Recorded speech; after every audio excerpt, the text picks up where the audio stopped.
If you're experiencing server timeout issues in PUBG, follow these steps to potentially resolve the problem. This guide will help you adjust settings and troubleshoot to improve your gaming experience. Step 1. Check your internet connection. Ensure that your internet connection is stable and fast enough for online gaming. You can run a speed test to verify your download and upload speeds. If your connection is weak, consider resetting your router or switching to a wired connection. Step 2. Update your game. Make sure that your PUBG game is updated to the latest version.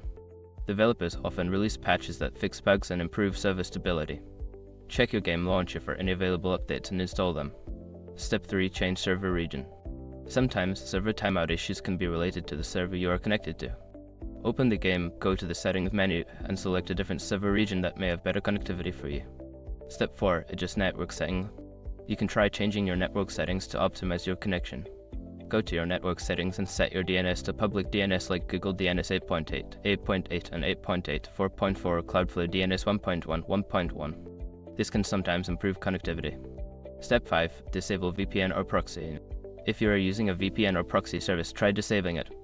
These services can sometimes cause latency or timeout issues with online games. After disabling, restart the game and check if the issue persists. By following these steps, you should be able to reduce or eliminate server timeout issues in PUBG. If problems continue, consider reaching out to PUBG support for further assistance. Happy gaming!